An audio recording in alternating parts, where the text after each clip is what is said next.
사건 2023호 3692 공직선거법 위반.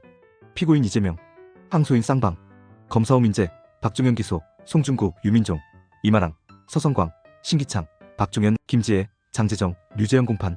원심 판결 서울중앙지방법원 2024년 11월 15일 선고 2029-660 판결. 판결 선고 2025년 3월 26일. 주문. 원심 판결을 파기한다. 피고인은 무죄. 이유 1.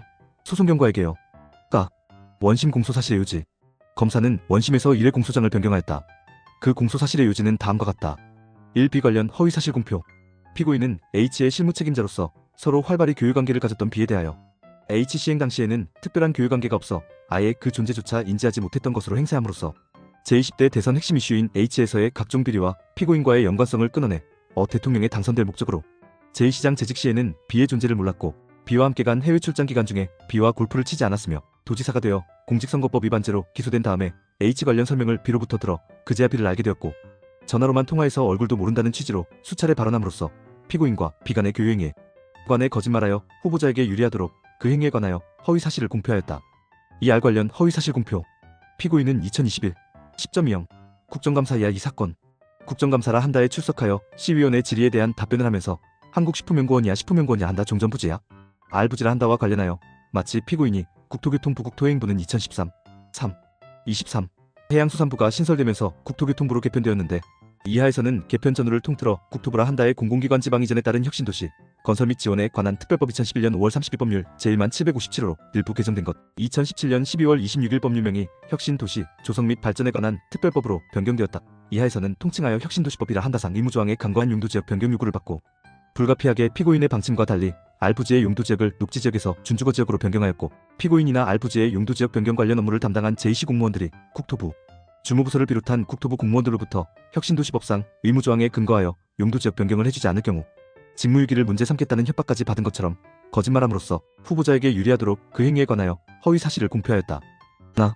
원심 판단의 요지. 원심은 B 관련 허위사실 공표의 공소사실 중 B와 함께 간 해외 출장 기간 중에 B와 골프를 치지 않았다고 거짓말하였다는 부분 원심에서 이 사건 골프 발언으로 특정한 부분이다만을 유죄로 인정하고 제2시장 재직 시에는 B의 존재를 몰랐다는 발언과 도지사가 되어 공직선거법 위반죄로 기소된 다음에 H 관련 설명을 B로부터 들어 그제야 B를 알게 되었고 전화로만 통화해서 얼굴도 모른다는 발언은 각 무죄로 판단하였는데 다만 B 관련 허위사실 공표의 점 전체를 포괄일죄로 봄으로써 위 무죄 판단 부분에 대하여 따로 주문해서 무죄를 선고하지는 않았다. 유무죄. 또 원심은 R 관련 허위사실 공표의 점도 유죄로 인정하고 위 유죄 부분 전체에 대하여 피고인에게 징역 1년, 집행유예 2년의 판결을 선고하였다.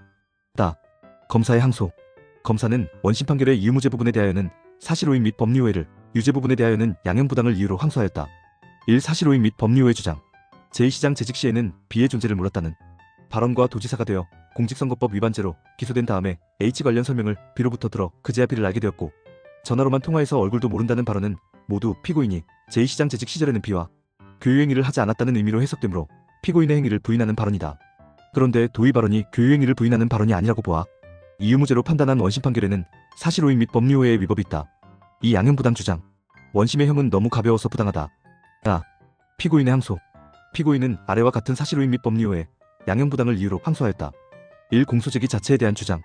검사는 피고인에 대해서만 편파적인 기소를 하였을 뿐만 아니라 당초의 공소장에서 허위사실 공표의 대상이 무엇인지조차 특정하지 않다가 공소장 변경을 통해 비로소 그 대상을 특정하였다. 여전히 그 특정이 완전하지 않고 이 사건 골프 발언은 최초의 공소장에서 주변 사실 및 간접 사실로 기소하였다가 공소장 변경을 하면서 따로 떼어내어 새로운 공소를 제기한 것이므로 이미 기소된 사실에 대하여 다시 기소한 이중기소로 볼 여지도 있다. 이는 공소권 남용이고 공소시효 완성 후의 처벌 대상 확정이므로 공소를 기각하여야 한다. 이 B 관련 허위사실 공표의 점에 대한 사실오인 및 법리오해 주장. 이 사건 골프 발언은 골프를 쳤는지 여부에 관한 발언이 아니라 당시 피고인은 B와 골프를 쳤는지 여부에 관하여 기억이 없었다. 사진이 조작되었음을 지적한 것이다. 따라서 피고인의 발언인 골프를 친 것처럼은 골프를 치지 않았다는 의미가 아니므로 이를 행위에 관한 발언이라고 볼 수 없고 사진을 조작한 것은 피고인이 아니므로 이를 피고인의 행위에 관한 발언이라고 할 수도 없으며 사진이 조작된 것은 사실이다. 또한 이 사건 골프 발언은 생방송으로 진행되는 프로그램에서 이루어졌으므로 후보자 토론회와 동일한 즉흥성이 있었다. 그런데도 이 사건 골프 발언이 피고인의 행위에 관한 허위 발언이라고 판단하여 유죄를 인정한 원심 판결에는 사실오인 및 법리오해의 위법이 있다. 3할 관련 허위사실 공표의 점에 대한 사실오인 및 법리오해 주장. 피고인은 국정감사의 증인으로 출석하여 알 관련 발언을 하였다. 국회에서의 증언감정 등에 관한 법률이야 국회증언감정법이라 한다. 제구조 제3항에 따르면 국회에서 증인으로 조사받은 사람은 위법에 정한 처벌 이외에 어떠한 불이익한 처분도 받지 아니하는 바 공직선거법 위반죄로 처벌받아서도 안 된다.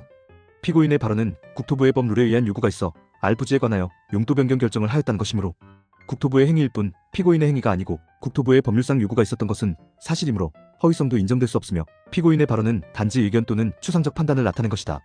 피고인이 국정감사의 증인으로 출석하여 한 이 발언은 경기도지사로서의 직무수행이라니므로 공직선거법의 고의나 당선될 목적이 인정될 수 없고 자신에게 유리하도록 한 발언에 해당하지도 않으며 비록 국정감사가 방송되고 있었다고 하더라도 피고인이 그러한 방법을 선택한 것이 아니므로 방송 등의 방법으로 공표하였다고 볼 수도 없다. 또한 알 관련 발언 역시 후보자 토론회와 동일한 즉흥성이 있었다. 그런데도 알 관련 허위 사실 공표의 점을 유죄로 인정한 원심 판결에는 사실오인 및 법리오해의 위법이 있다. 사양은 부당 주장. 원심의 형은 너무 무거워서 부당하다. 이 법원에서의 공소장 변경에 따른 직권 파기. 공소장 변경. 항소유예에 대한 판단에 앞서 직권으로 살펴본다. 검사는 이 법원에서 원심의 공소사실을 별지기재 변경된 공소사실로 변경하는 공소장 변경허가 신청을 하였고 이 법원은 그 신청을 허가하였다. 이로써 법원의 심판 대상이 변경되었으므로 원심 판결 이후 무죄 부분 포함은 더 이상 유지될 수 없게 되었다. 변경된 공소사실의 유지. 변경된 공소사실은 비관련 허위사실 공표의 점에 대하여 2021년 12월 22일 SBS D방송에서의 발언, 2021년 12월 24일 CBS 라디오 이방송에서의 발언, 2021년 12월 27일 KBS F방송에서의 발언, 2021년 12월 29일 채널 어이지 방송에서의 발언을 구별하고 위각 방송의 발언 중에서 기존 공소사실에서 분류한 제2시장 재직 시에는 B의 존재를 몰랐다는 취지의 발언, B와 함께 간 해외 출장 기간 중에 B와 골프를 치지 않았다는 취지의 발언, 도지사가 되어 공직선거법 위반죄로 기소된 다음에 H 관련 설명을 B로부터 들어 그제야 B를 알게 되었고 전화로만 통화해서 얼굴도 모른다는 취지의 발언이 무엇인지를 각각 특정하였다. 또한 R 관련 허위사실 공표의 점에 대하여 허위사실로 특정한 발언이 시의원 질의에 대한 답변 전체라는 것을 명확히 하고 위와 같은 발언 전체를 통하여 마치 R 부지와 관련하여 피고인은 국토부의 혁신도시법상 의무조항에 근거한 용도지역 변경 요구를 받고 불가피하게 피고인의 방침과 달리 R 부지의 용도지역을 녹지지역에서 준주거지역으로 변경한 것처럼 거짓말하고 위와 같은 발언 전체를 통하여 마치 그 과정에서 피고인이나 R 부지의 용도지역 변경 관련 업무를 담당한 제2시 공무원들이 국토부, 주무부서를 비롯한 국토부 공무원들로부터 혁신도시법상 의무조항에 근거하여 용도지역 변경을 해주지 않을 경우 직무유기를 문제 삼겠다는 협박까지 받은 것처럼 거짓말함으로써 후보자에게 유리하도록 그 행위에 관하여 허위의 사실을 공표하였다. 라고 결과를 정리하였다. 직권 파기 및 판단 대상. 이와 같은 직권 파기 사유가 있음에도 검사와 피고인의 항소 이유 중 각 사실오인 및 법리오의 주장은 여전히 의미가 있고 이 법원에서 변경된 공소사실에 관한 각 주장과도 크게 다르지 않다. 따라서 이하에서는 변경된 공소사실이야 공소사실이라고만 한다에 관한 이 법원의 판단을 설시하면서 필요한 경우 쌍방의 사실오인 및 법리오의 주장도 함께 살펴본다. 3. 소송 조건에 관한 주장에 대한 판단. 공소제기 자체에 관한 주장에 대한 판단. 1. 피고인은 검사가 피고인에게만 편파적이고 불공정한 기소를 하였으므로 공소권 남용이라고 주장한다. 그러나 어떤 사람에 대하여 공소가 제기된 경우 그 공소가 제기된 사람과 동일하거나 다소 중한 범죄 구성 요건에 해당하는 행위를 하였음에도 불기소된 사람이 있다는 사유만으로는 그 공소의 제기가 평등권 내지 조리에 반하는 것으로서 공소권 남용에 해당한다고 할 수 없다. 대법원 2012년 7월 12일 선고, 2010도 9349 판결 등 참조. 이 피고인은 또 검사가 2024년 6월 11일자 공소장 변경허가 신청서를 통하여 비로소 처벌 대상의 범위를 확정하였으므로 위 시점을 기준으로는 이미 공소시효가 완성되었고 그런데도 검사가 공소시효 완성을 회피하기 위하여 자의적으로 공소권을 행사하였다고 주장한다. 그러나 공소장 변경이 있는 경우에 공직선거법상의 공소시효 완성 여부는 당초에 공소제기가 있었던 시점을 기준으로 판단해야 하고 공소장 변경 시를 기준으로 삼을 것은 아니다. 대법원 2002년 1월 22일 선고, 2001-40114 판결, 대법원 2018년 10월 12일 선고, 2018-625 판결 등 참조. 또한 원심에서 변경된 공소사실은 기존의 공소사실과 기본적 사실관계가 동일하여 그 공소장 변경이 허가된 바 이중기소에 문제가 생길 수 없고 이를 두고 검사의 새로운 공소제기라거나 자의적 공소권 행사라고 볼 수도 없다. 3. 따라서 이와 다른 전제의 선피고인의 위주장은 모두 받아들이지 않는다. 국회증언감정법 관련 주장에 대한 판단. 1. 주장의 요지. 국회증언감정법 제9조 제3항은 국회에서 증인으로 조사받은 사람은 이 법에서 정한 처벌을 받는 외에 그 증언으로 인하여 어떠한 불이익한 처분도 받지 아니한다. 라고 정한다. 문헌 해석의 원칙, 입법 취지 및 연역, 국회의 자유결정권 및 입법 재량 등을 고려할 때 위 조항의 불이익한 처분에는 형사처벌이 포함된다고 해석해야 한다. 따라서 피고인이 국정감사에서 하나 관련 발언을 공직선거법 위반죄로 처벌할 수 없고 국회증언감정법 제14조의 위증죄만 문제될 수 있을 뿐이다. 또한 피고인의 위 발언을 국회증언감정법상의 위증죄로 처벌하기 위해서는 국회증언감정법 제15조에 따라 국회에 고발이 있어야 하는 바 검사는 국회에 고발이 없음에도 이 사건 공소를 제기하였다. R 관련 허위사실 공표의 점에 관한 기소는 어느 모로 보나 위법하다. 이 관련 법리. 법은 원칙적으로 불특정 다수인에 대하여 동일한 구속력을 갖는 사회의 보편타당한 규범이므로 이를 해석할 때에는 법의 표준적 의미를 밝혀 객관적 타당성이 있도록 하여야 하고 가급적 모든 사람이 수긍할 수 있는 일관성을 유지함으로써 법적 안정성이 손상되지 않도록 하여야 한다. 그리고 실정법이란 보편적이고 전형적인 사안을 염두에 두고 규정되기 마련이므로 사회 현실에서 일어나는 다양한 사안에서 그 법을 적용할 때 구체적 사안에 맞는 가장 타당한 해결이 될 수 있도록 즉 구체적 타당성을 가지도록 해석할 것도 요구된다. 요컨대 법 해석의 목표는 어디까지나 법적 안정성을 저해하지 않는 범위 내에서 구체적 타당성을 찾는 데 두어야 한다. 그 과정에서 가능한 한 법률에 사용된 문헌의 통상적인 의미에 충실하게 해석하는 것을 원칙으로 하고 나아가 법률의 입법 취지와 목적, 그 제정 개정 연역, 법질서 전체와의 조화, 다른 법령과의 관계 등을 고려하는 체계적 논리적 해석 방법을 추가적으로 동원함으로써 위에서 본 법 해석의 요청에 부응하는 타당한 해석이 되도록 하여야 한다. 대법원 2009년 4월 23일 선고 2006-81035 판결 대법원 2022년 4월 21일 선고 2019-3047 전원합의체 판결 등 참조, 참판단 아래와 같은 근거에서 국회증언감정법 제9조 제3항에서 정한 불이익한 처분에 형사처벌이 포함된다고 볼 수 없다. 따라서 이와 다른 전제의 선 피고인의 위주장은 받아들이지 않는다. 우리 법체계는 최고 규범인 헌법을 정점으로 하여 통일적 법질서를 유지하고 있고 사회 공동체의 모든 법규범은 헌법의 가치와 내용을 실현하는 것이므로 헌법의 테두리 내에서 일정한 체계적인 통일성이 유지되어야 한다. 그렇기 때문에 헌법은 공사법을 포함한 모든 법규범의 해석 적용에 있어서 그 기초인 동시에 한계가 되고 법에 흠결이 있는 경우에는 이를 보충하는 원리가 된다. 대법원 2008년 11월 20일 선고 2007-7670 전원합의체 판결 참조. 따라서 국회증언감정법에서 사용한 처분이라는 법률 용어의 의미를 헌법에서 사용한 같은 용어의 의미에 비추어 살펴볼 필요가 있다. 헌법 제107조 제2항은 명령규칙 또는 처분이 헌법이나 법률에 위반되는 여부가 재판의 전제가 된 경우에는 대법원은 이를 최종적으로 심사할 권한을 가진다. 라고 정한다. 위 조항에서의 처분은 그 문헌상 행정청이 행하는 공권력의 행사, 즉 행정처분을 의미한다고 봄이 타당하다. 헌법 제107조 제3항은 재판의 전심 절차로서 행정심판을 할 수 있다. 행정심판의 절차는 법률로 정하되 사법 절차가 준용되어야 한다. 라고 정하며 같은 조 제2항에서 정한 재판의 전심 절차로서의 행정심판을 규정하고 있다. 따라서 헌법 제107조 제2항의 처분은 같은 조 제3항에서 규정한 행정심판의 대상이 되므로 이를 행정처분으로 보는 것이 조문의 체계적 해석에도 부합한다. 헌법 제106조 제1항은 법관은 탄핵 또는 금고 이상의 형이 선고에 의하지 아니하고는 파면되지 아니하며 징계처분에 의하지 아니하고는 정직 감봉 기타 불리한 처분을 받지 아니한다. 라고 정한다. 위 조항의 불리한 처분은 그 내용상 정직, 감봉과 같은 층위의 인사상 불이익 처분의 한 종류임이 명백하다. 헌법은 그 외에도 제46조, 제64조 및 제76조 등에서 처분이라는 용어를 사용하고 있으나 위 조항에서 언급한 처분에는 그 내용상 형사처벌의 의미를 포함할 여지가 없다. 요컨대 헌법에서 사용하는 처분의 용어에 형사처벌의 의미가 포함되었다고 볼 만한 규정은 없다. 다음으로 형사처벌에 관한 실체적, 절차적 규정인 형법과 형사소송법에서 사용하는 처분의 의미를 살펴본다. 형법 제156조는 타인으로 하여금 형사처분 또는 징계처분을 받게 할 목적으로 공무소 또는 공무원에 대하여 허위의 사실을 신고한 자는 10년 이하의 징역 또는 1,500만원 이하의 벌금에 처한다.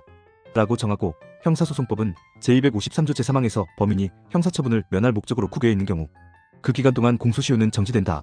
같은 조 제4항에서 피고인이 형사처분을 면할 목적으로 구개해 있는 경우 그 기간 동안 제249조 제2항에 따른 기간의 진행은 정지된다. 라고 각정한다. 위 각 조항에서 형사처분이라는 용어는 형사처벌의 의미를 포함한다. 소년법 및 보호관찰 등에 관한 법률에 사용된 형사처분이라는 용어도 마찬가지이다.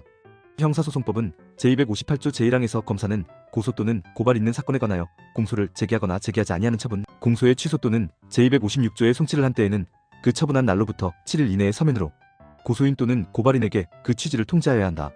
라고 정하면서 처분이라는 용어를 사용하는 것을 비롯하여 압수수색 등 강제처분, 감정이나 환부 등 형사절차법상의 지시 또는 결정에 관하여 각 처분이라는 용어를 사용하고 있다.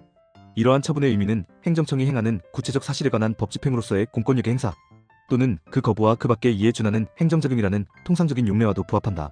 요컨대 형법과 형사소송법에서는 형사처분과 처분이라는 용어를 명확히 구별하여 사용하는 바, 그중 형사처분은 형사처벌의 의미를 포함하지만 처분은 형사절차 내의 지시나 결정 등을 의미한다. 즉 형사처분을 처분의 하위 개념으로 볼 수 없고 위는 형사처벌이라는 고유한 의미를 지닌 용어이다. 보안관찰법 제22조는 검사 및 사법경찰인은 피보안관찰자가 의무를 위반하였거나 위반할 위험성이 있다고 의심할 상당한 이유가 있는 때에는 그 이행을 촉구하고 형사처벌 등 불이익한 처분을 받을 수 있음을 경고할 수 있다. 라고 정한다. 위 규정의 불이익한 처분 앞에는 형사처벌이라는 명시적인 단어를 두었으므로 형사처벌이 불이익한 처분에 포함됨이 문헌상 명백하다. 그러나 이와 같이 명시적인 언급을 하지 아니하는 한 처분이라는 용어 자체에 형사처벌이 당연히 포함된다고 해석할 수는 없다. 국회증언감정법은 제정 당시 증인 보호 규정을 두지 않았다. 그 후 1988년 8월 5일 전부 개정되었는데 그 개정 과정에서 권력형 비리에 관한 진상, 확인 등을 위해 국정감사에 출석하여야 하는 공무원 등 증인으로부터 실효성 있는 증언을 듣고자 증인 보호 규정 등이 논의되었다. 그 논의의 경위와 입법 취지 등에 비추어 보면 국회 증언감정법 제9조 제3항은 증인이 받을 수 있는 외압, 인사상 신분상 불이익한 대우 등을 방지하고자 신설되었다고 봄이 타당하고 여기에서 명시한 불이익한 처분에 형사처벌까지 포함하기로 합의되었다고 보기는 어렵다. 국회 증언감정법의 입법 목적 및 보호법익은 국회에서의 안건심해 또는 국정감사나 국정조사에 관한 원활한 사무처리 같은 법 제1조 참조이고 공직선거법의 입법 목적 및 보호법익은 선거의 공정성과 이를 통한 민주정치의 발전 같은 법 제1조 참조이다. 이처럼 입법 목적과 보호법익이 서로 다른 두 법은 그 각각의 취지에 따라 해석되어야 하고 국회 증언감정법이 목적으로 하는 국정감사 등의 원활한 사무처리를 위하여 민주주의의 근간이 되는 선거의 공정성이라는 법익이 희생될 수 있다거나 국회 증언감정법이 공직선거법의 특별법 지위에 있다고 볼 수는 없다. 앞서 살펴본 헌법의 문헌과 내용, 각 법률의 문헌과 내용, 국회 증언감정법의 개정 경위, 다른 법률과의 관계 등을 종합하여 보면 국회 증언감정법상의 불이익한 처분이라는 법률 용어에 형사처벌 및 이를 위한 검사의 공소제기 등이 포함되지 않는 것은 명확하므로 의심스러울 때는 피고인의 이익으로라는 원칙을 적용할 여지도 없다. 영상이 도움되셨다면 구독과 좋아요,